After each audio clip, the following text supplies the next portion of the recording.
Hello traders, FX Pip Collector here. Today is Wednesday, March 20th, and I'm going to be analyzing the US dollar yen starting on the monthly, working my way down to the 1 hour time frame for the full top-down analysis. So on the US dollar yen, obviously we're still in an uptrend, obviously still making higher highs, higher lows. I still think the 155 area is where this is actually going to end up before we do see a bigger push to the downside.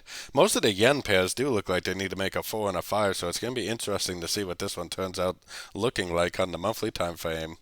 So going down to the weekly, very strong move up this week because of the yen interest rate news coming out of negative rates for the first time in like 15 or 17 years or something like that.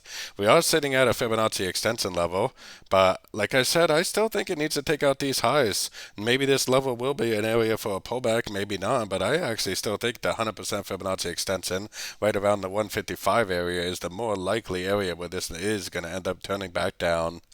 So going down to the daily time frame, you do have to remember that we do have interest rate news coming out for the US dollar today, which is definitely going to affect the US dollar pairs all in a big way. And I will be live streaming for that news event today, so definitely make sure you hit that notification bell so that way you don't miss out on today's live stream on YouTube for the interest rate news. So like I said, we are sitting at a fib level. I actually expect that the dollar could just keep on going up, so which is why I don't think I would even try to go short. The trend is up, and I think there's a good chance it could just break out and just keep on going up. Until the trend is proven otherwise, I definitely would be continuing to look for longs on sort of time frames. Going down to the sort of 4 hour time frame, I think this is extremely clearly a 1 and a 2, and extremely clear that we're in a wave 3. The wave 3 is not even proven to be over. Like I said, maybe it'll make a pullback, maybe not. I would definitely not be looking for any shorts trying to catch any pullbacks. I would definitely concentrate on looking for longs at the end of these pullbacks for the continuation of the uptrend.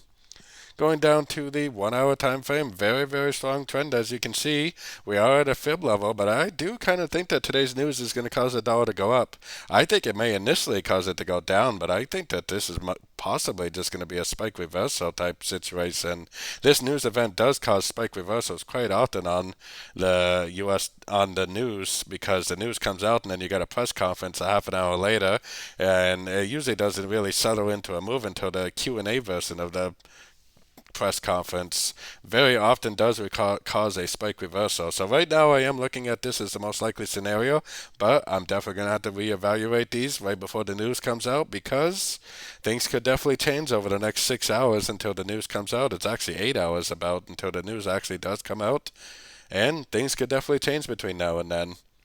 So, don't forget to check out my free Discord community, linked in the card up here above. And also, don't forget to check out my new website, linked down here in the corner.